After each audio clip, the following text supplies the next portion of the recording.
আসসালামু আলাইকুম। ৮ নম্বর ভিডিওতে সকলকে স্বাগতম। আজকে আমরা কথা বলবো এই বইয়ের ২৯ পৃষ্ঠার কার্যকরী মূলক এবং হোমোলোগাস শ্রেণী নিয়ে। কার্যকরী মূলক হচ্ছে মানুষের বা প্রাণী দেহের মস্তিষ্কের মতো। মস্তিষ্ক যেমন প্রাণী দেহের সকল কার্যাবলী নিয়ন্ত্রণ করে, কার্যকরী মূলকও সেরকম জৈব অণুর সকল ধর্মাবলী নিয়ন্ত্রণ করে। যেমন ধরো, এখানে আমরা দেখাইছি ডেকাইল অ্যালকোহল অর্থাৎ C10H21OH, এই যৌগটার শিকল সংকেত দেখো কত বড়। এই যে ডেকাইল অ্যালকোহল, এই ডেকাইল অ্যালকোহলের সকল ধর্মাবলী নিয়ন্ত্রণ করতেছে হচ্ছে এই OH মূলক। আবার একইভাবে আমরা এখানে ডেকানোয়িক অ্যাসিডের সংকেত লিখেছি। এই ডেকানোয়িক অ্যাসিডের সকল ধর্মাবলী নিয়ন্ত্রণ করতেছে হলো এই COOH মূলক। ওকে, তো এই OH মূলক এবং COOH মূলকই হচ্ছে কার্যকরী মূলক। অর্থাৎ আমরা যদি কার্যকরী মূলকের সহজ সংজ্ঞা দেই, তাহলে কার্যকরী মূলক কাকে বলতে পারি? যে পরমাণু বা মূলক জৈব অণুর সকল ধর্মাবলী নিয়ন্ত্রণ করে তাকে বলা হয় কার্যকরী মূলক। যেমন হাইড্রক্সিল মূলক ডেকাইল অ্যালকোহলের সকল ধর্মাবলী নিয়ন্ত্রণ করতেছে, এই জন্য হাইড্রক্সিল মূলক একটা কার্যকরী মূলক। আবার ডেকানোয়িক অ্যাসিডের সকল ধর্মাবলী নিয়ন্ত্রণ করতেছে বন্ড COOH, এই জন্য বন্ড COOH বা কার্বক্সিল মূলক হচ্ছে একটা কার্যকরী মূলক। কার্যকরী মূলকের খুব গুরুত্ব রয়েছে। দেখো, অ্যালকেন বাদ দিয়ে আর বাদ বাকি সকল যৌগ তৈরি হয়েছে হলো এই বিভিন্ন রকম কার্যকরী মূলকের জন্য। সুতরাং জৈব যৌগের যে বৈচিত্র্যতা এবং ব্যাপকতা তা নির্ভর করতেছে কার্যকরী মূলকের উপরে। ওকে, এরপরে কার্যকরী মূলক দ্বারা একটা যৌগ থেকে আরেকটা যৌগকে পৃথক করা যায় বা যৌগের শ্রেণী নির্ধারিত হয়। যেমন OH মূলক থাকলে এটা অ্যালকোহল শ্রেণীর হবে, আবার বন্ড COOH থাকলে ওটা জৈব অ্যাসিড বা কার্বক্সিলিক গ্রুপের ভিতরে বা কার্বক্সিলিক শ্রেণী নির্ধারিত হবে। এগুলো তো হলো তোমার একটা নির্দিষ্ট পরমাণু বা মূলক। এছাড়াও দ্বিবন্ধন এবং ত্রিবন্ধনও কিন্তু কার্যকরী মূলক হিসেবে কাজ করতে পারে। যেমন ধরো, আমরা যদি এই OHটাকে এবং COOHটাকে অফ করে দিয়ে এই যৌগটাকে এইভাবে লিখি, এখানে যদি একটা দ্বিবন্ধন দিই তখন এটার নাম কি হয়ে গেল? ডেকিন, তাই না? আর এখানে যদি আমরা একটা ত্রিবন্ধন দিই এইখানে, তাহলে এই যৌগটার নাম কি হয়ে গেল? নোনাইন। তো এই ডেকিনের সকল ধর্মাবলী নিয়ন্ত্রণ করতেছে এই দ্বিবন্ধনটা, এই জন্য এই জায়গায় দ্বিবন্ধনটা হচ্ছে কার্যকরী মূলক। আবার এই নোনাইন, এই জায়গায় 9টা কার্বন আছে, এই জন্য এটা নোনাইন একটা যৌগ। এই নোনাইন যৌগের সকল ধর্মাবলী নিয়ন্ত্রণ করতেছে এই কার্বন কার্বন ট্রিপল বন্ড অর্থাৎ এই ত্রিবন্ধন। সুতরাং ত্রিবন্ধনও একটা কার্যকরী মূলক। তাহলে কোনো পরমাণু বা মূলক এটাও কার্যকরী মূলক হিসেবে কাজ করতে পারে, আবার দ্বিবন্ধন বা ত্রিবন্ধন এরাও কার্যকরী মূলক হিসেবে কাজ করতে পারে। আশা করি কার্যকরী মূলক সম্পর্কে তোমাদের পরিষ্কার ধারণা হয়েছে। এখন আমরা পড়ব হচ্ছে হোমোলোগাস শ্রেণী। হোমোলোগাস শ্রেণী কাকে বলা হয়? যেমন আমরা একটু আগে যেটা পড়েছিলাম যে ডেকাইল অ্যালকোহল, এই ডেকাইল অ্যালকোহল এটা একটা শ্রেণীর ভিতরে পড়ে। সেটা কোন শ্রেণী? সেটা হলো অ্যালকোহল শ্রেণীর। ঠিক আছে। আবার একটু আগে আমরা পড়েছিলাম হচ্ছে কি ডেকানোয়িক অ্যাসিড, এই ডেকানোয়িক অ্যাসিড একটা শ্রেণীর ভিতরে পড়ে। সেটা কোন শ্রেণীর ভিতরে? সেটা হলো জৈব অ্যাসিড বা কার্বক্সিলিক অ্যাসিড শ্রেণীর ভিতরে পড়ে। এই যে অ্যালকোহল বা কার্বক্সিলিক অ্যাসিড বা জৈব অ্যাসিড শ্রেণী বলছি, এই শ্রেণীগুলোকেই বলা হয় হোমোলোগাস শ্রেণী। তাহলে হোমোলোগাস শ্রেণীর সংজ্ঞা কিভাবে দেওয়া যায়? হোমোলোগাস শ্রেণীর সবচেয়ে সংক্ষিপ্ত সংজ্ঞা হলো একই রকম রাসায়নিক ধর্মবিশিষ্ট যৌগের শ্রেণীকে হোমোলোগাস শ্রেণী বলা হয়। এর থেকে সহজ আর ছোট সংজ্ঞা নাই। হোমোলোগাস শ্রেণীর অনেক বড় সংজ্ঞা দেওয়া যায়, তো বড় সংজ্ঞা না দিয়ে আমরা ছোট সংজ্ঞা দিয়ে পরে হোমোলোগাস শ্রেণীর বৈশিষ্ট্যগুলো বলবো। আবার বলছি, আমরা হোমোলোগাস শ্রেণীর সংজ্ঞা একই রাসায়নিক ধর্ম বিশিষ্ট যৌগের শ্রেণীকে হোমোলোগাস শ্রেণী বলা হয়। বাস, ক্লিয়ার এটুকু। এবার এই হোমোলোগাস শ্রেণীর বৈশিষ্ট্য বলবো। আচ্ছা, তার আগে একটা কথা বলে নিই। এই হোমোলোগাস শ্রেণীর যে সদস্যদেরকে হোমোলোগ বা সমগোত্রক বলা হয়। হোমোলোগাস শ্রেণীর সদস্যকে কি বলা হয়? হোমোলোগ বা সমগোত্রক। হোমোলোগাস শ্রেণীর বৈশিষ্ট্য কি কি? যেমন 1 নম্বরে হোমোলোগাস শ্রেণীর একটা সাধারণ সংকেত থাকবে। হোমোলোগাস শ্রেণীর সদস্যদের একই কার্যকরী মূলক থাকবে। হোমোলোগাস শ্রেণীর সদস্যদেরকে একই রকম সাধারণ প্রস্তুত প্রণালীতে প্রস্তুত করা যাবে। যেমন ধরো ডিকার্বক্সিলেশন পদ্ধতিতে অ্যালকেনের সকল সদস্য প্রস্তুত করা যায়। যেমন ধরো অ্যালডিহাইডকে জারিত করলে জৈব অ্যাসিড প্রস্তুত করা যায়। যেমন ধরো অ্যালডিহাইডকে বিজারিত করলে অ্যালকোহল প্রস্তুত করা যায়। তার মানে কি একই ধরনের সাধারণ প্রস্তুত প্রণালী থাকবে হোমোলোগাস শ্রেণীর সদস্যদের। এরপরে হোমোলোগাস শ্রেণীর সদস্যদের অবশ্যই রাসায়নিক ধর্মে গভীর মিল থাকবে। আর এর সদস্যদেরকে আণবিক ভরের ক্রম অনুসারে যদি সাজাই তাহলে তাদের ভৌত ধর্মে একটা নিয়মিত ক্রম থাকবে।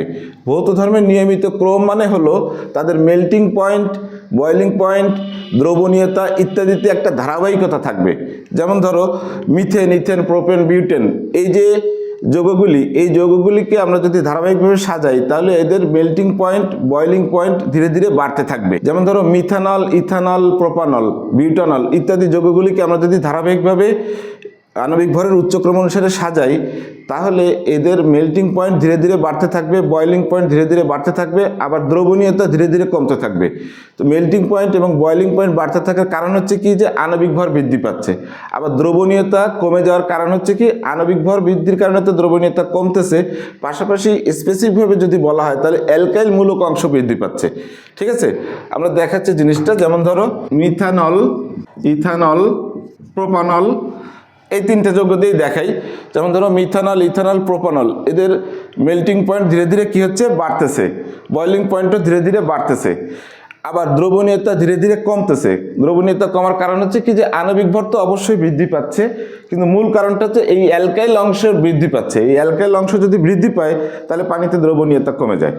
ওকে, আর লাস্ট যেটা কথা হোমোলোগাস শ্রেণীর যে বৈশিষ্ট্য সেটা হচ্ছে কি যে এই সদস্যদের কে যদি আমরা আণবিক ভরের ক্রম অনুসারে সাজাই তাহলে পরপর যে কোনো দুইটি সদস্যের ভিতরে একটা মিথিলিন মূলক অর্থাৎ বন্ড CH2 বন্ড মূলক পার্থক্য থাকবে।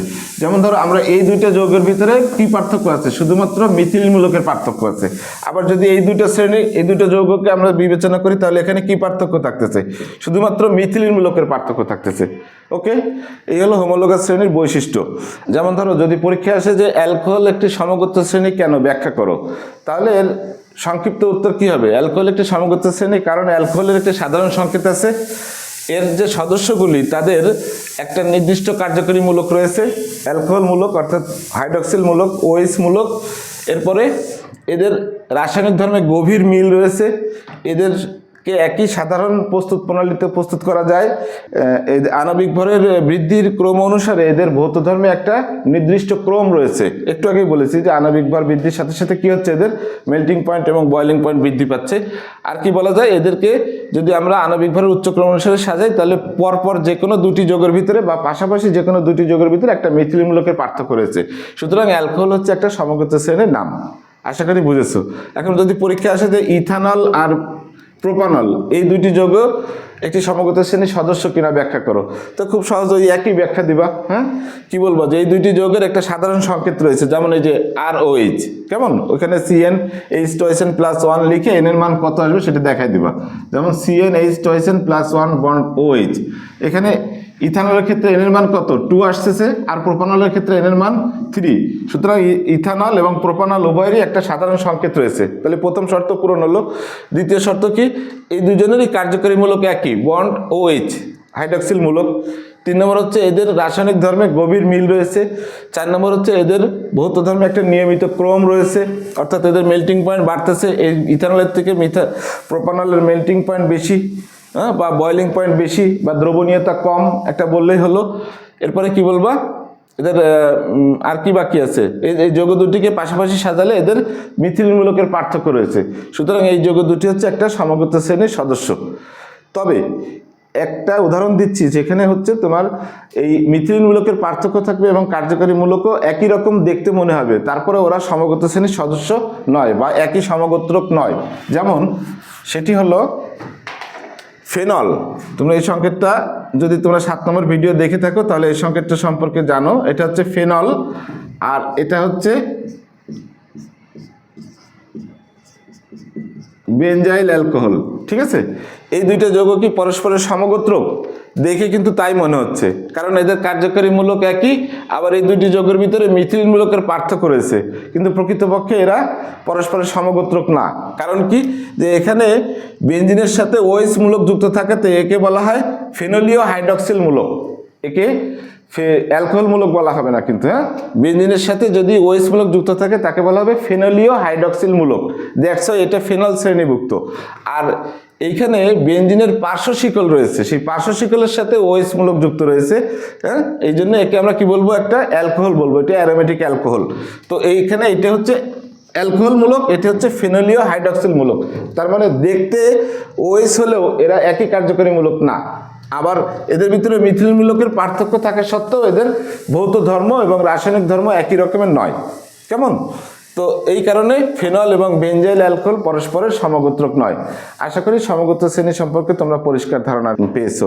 কার্যকরী মূলক এবং হোমোলোগাস শ্রেণী নিয়ে সংক্ষিপ্ত আলোচনা আমরা এখানেই শেষ করছি। দেখা হবে ইনশাল্লাহ নেক্সট ভিডিওতে। আসসালামু আলাইকুম ওয়া রাহমাতুল্লাহ।